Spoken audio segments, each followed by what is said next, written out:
오늘 우리가 함께 읽은 이사야 13장의 말씀부터는 심판을 선포하는 대상이 유다와 예루살렘에서 열방으로 옮겨가게 됩니다.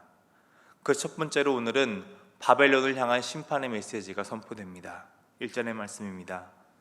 아모스의 아들 이사야가 바벨론에 대하여 받은 경고라. 바벨론은 그 당시 강대국입니다. 신들의 전쟁이라고 할 수 있는 그 시대적 상황들을 살펴볼 때 그 당시 사람들은 가장 강한 신이 바벨론의 신이라고 생각했습니다.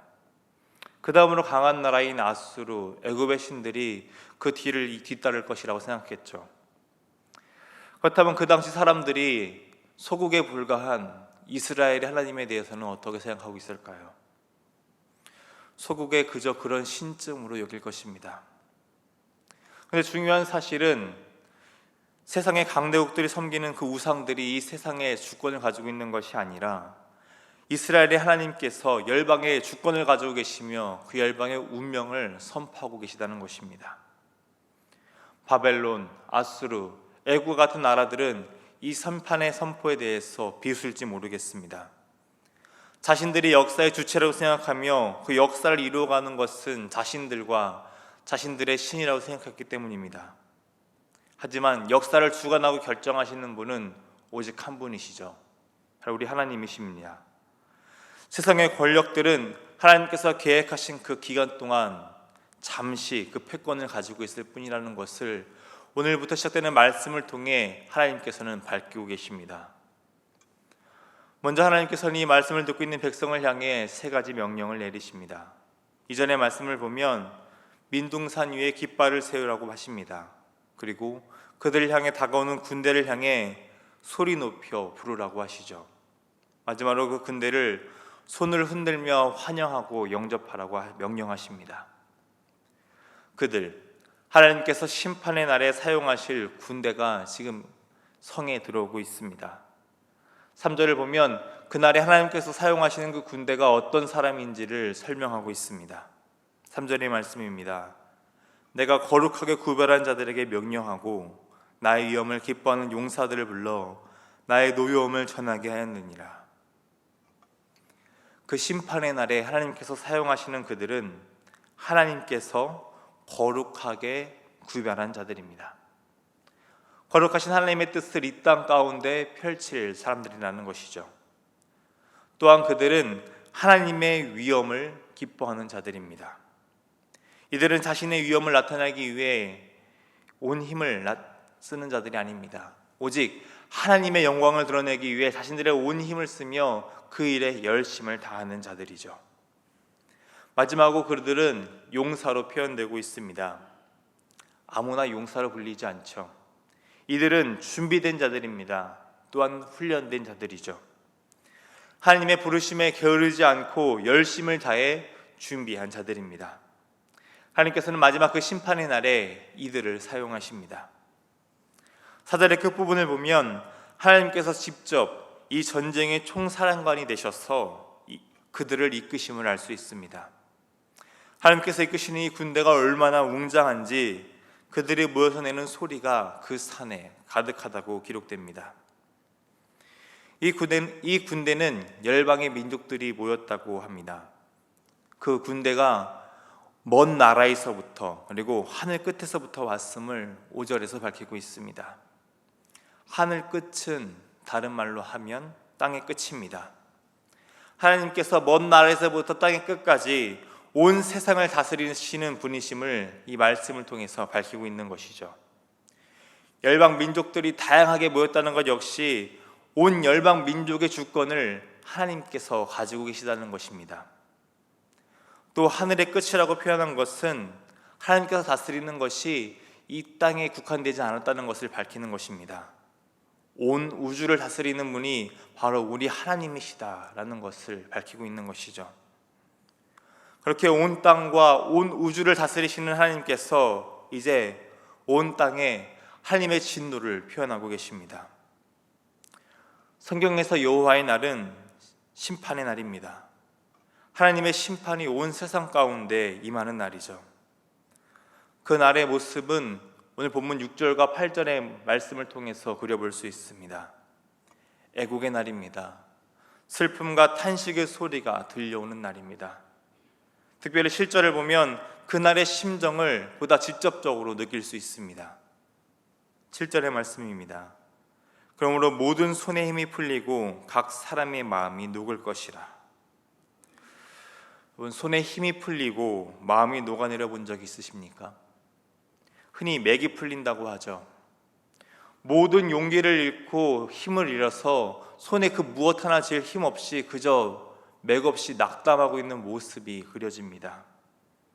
두려움이 나를 사로잡아서 어찌할 바 모르는 그 마음이 녹은 모습이 이 말씀 속에 표현됩니다. 한 줌의 희망조차 없는 그 절망적인 모습이 이 날의 우리의 모습이라는 것이죠. 하나님의 심판 앞에 죄인들의 모습이 이와 같다는 것입니다. 8절을 보면 특별한 표현이 나옵니다. 죄인들의 괴로움과 슬픔을 해산이 임박한 여자같이 고통한다고 표현합니다. 해산의 고통, 지금도 이로 말할 수 없는 고통이죠. 그대로 가면 더 심각한 고통입니다. 이것은 죽음에 가장 가까운 고통이기 때문입니다. 지금이야 의료기술의 발달로 그나마 안전하게 출산을 할 수 있습니다. 그러나 출산을 할 때 자주 목숨을 잃었던 고대의 여인들은 해산할 때 죽음의 문턱에 가장 가까운 시기를 경험하게 됩니다. 그 정도로 지금 그들은 하나님의 심판 앞에 죽음을 앞둔 것처럼 놀라며 고통 가운데 사로잡혀 있다는 것이죠. 하나님의 심판이 임하는 그 여호와의 날, 그날이 임할 때 죄인들의 마음은 이렇게 두렵고 떨리며 고통 가운데 있다는 것입니다. 온 세상 역시 그 두려운 하나님 앞에 멈추게 됩니다. 온 세상이 하나님의 그 질서 앞에 재편되죠. 10절을 보면 자연의 질서마저도 하나님의 진노 앞에 멈춘 모습이 그려집니다. 하나님께서 땅을 황폐하게 하시며 그 중에서 특별히 죄인들을 멸하실 때 하나님께서는 철저하게 죄에 대해서 심판하십니다. 오늘 본문 11절과 12절의 말씀입니다.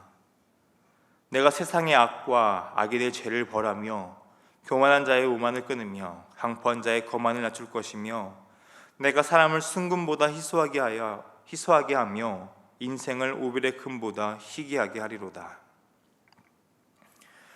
여호와의 날에 하나님께서는 세상의 모든 악과 악인들의 죄를 벌하십니다.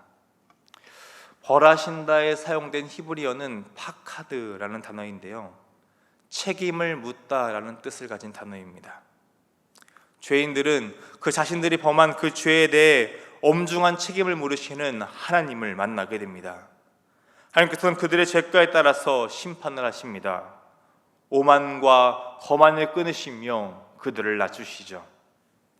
그날의 죄인들이 얼마나 많았는지, 그리고 심판당하는 사람들이 얼마나 많았는지, 그 심판 끝에 남은 사람이 얼마나 적게 돼서 그 인구가 얼마나 적은지 사람이 순금보다 드물게 된다고 얘기합니다. 그렇게 수많은 사람들이 하나님의 심판 앞에 목숨을 잃게 됩니다. 이 얼마나 안타까운 모습입니까? 13절에서 16절의 말씀을 보면 하나님께서 이 정도로 악에 대해서 단호하고 그리고 철저하게 심판하신다는 것을 우리는 알 수 있습니다. 계속되는 심판의 말씀을 보면 그 심판의 대상이 구체화되죠. 바벨론을 향한 심판의 메시지가 선포됩니다. 17절과 18절의 말씀을 보면 메대 사람들을 사용하셔서 바벨론을 심판하실 것임을 밝히십니다. 이 심판, 바벨론이 그렇게 자랑하던 음과 금과 같은 물질로도 결코 막을 수 없습니다. 철저한 심판이 이루어진다는 것이죠. 세상이 자랑하던 그 무엇도 하나님의 심판을 미루거나 막을 수 없다는 것입니다. 죄와 악의 문제에 있어서 하나님께서는 결코 타협하지 않으십니다. 하나님께서는 죄와 악에 대해서 철저하게 심판하십니다. 오늘 말씀 속에서는 바벨론이 범한 그 죄에 대해서 구체적으로 밝히지는 않고 있습니다. 하지만 그 죄가 얼마나 참담한지 비교할 대상은 주어집니다.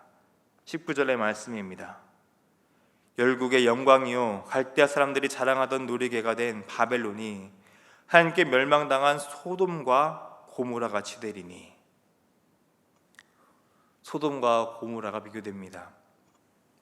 소돔과 고모라는 하나님의 징계로 인해 영원히 멸망당한 성을 대표하죠. 세상의 자랑과 영광이었던 그 바벨론입니다. 그러나 그것들을 쌓았던 바벨론의 그 영화는 죄로 물든 헛된 탑이었다는 것입니다. 바벨론은 소돔과 고모라와 같이 완전히 멸망당할 것이라는 것이 선포됩니다. 20절에서 22절의 말씀을 보면 바벨론을 겪게 될 심판의 모습이 상세하게 그려집니다. 그 영광의 성이 황무지로 변하게 되는 그 모습들이 하나하나씩 그려집니다. 그 당시에 가장 강한 영향력과 군사력을 가진 아주 찬란한 바벨론입니다. 그러나 그들의 오만과 거만은 끝을 모르고 나아갔죠. 하나님께서는 그들의 죄를 결코 간과하지 않으셨습니다. 그들의 죄에 대해서 분명하게 책임을 물으십니다. 그들이 세상을 향해 펼쳤던 그 악에 대해서 우리 하나님께서 보복하십니다. 공의와 정의 하나님께서는 세상을 향해 악을 행하던 바벨론을 향해 철저하게 심판을 선포하십니다. 그들의 영광, 그들이 자랑하던 그 화려함은 온데간데 없이 황폐한 황무지만 남게 됩니다. 그렇게 강대한 나라를 향해서도 분명하게 주권을 행하시며 심판하시는 하나님이십니다. 하물며 우리 사람의 인생에 대해서는 어떻겠습니까? 그러니 우리는 죄와 악의 문제에 대해서 단호해야 됩니다. 결코 틈을 내어줘서는 안 된다는 것이죠. 거룩하신 하나님의 백성답게 분별된 삶의 자리를 지켜나가야 됩니다. 하나님께서는 분명하게 말씀하시죠. 그의 때가 가까우며 그의 날이 오래지 아니하리라. 하나님의 때와 하나님의 계획에 따라 하나님의 말씀이 반드시 성취된다는 것입니다. 그리고 그 날은 멀지 않다는 것이죠. 여호와의 날, 우리 주님께서 다시 오실 그 날이 멀지 않았습니다. 그날에 하나님의 진노가 분명히 이 땅 가운데, 죄 가운데 선포될 것입니다. 그러나 우리에게는 피할 길이 주어졌습니다. 바로 우리 주님입니다.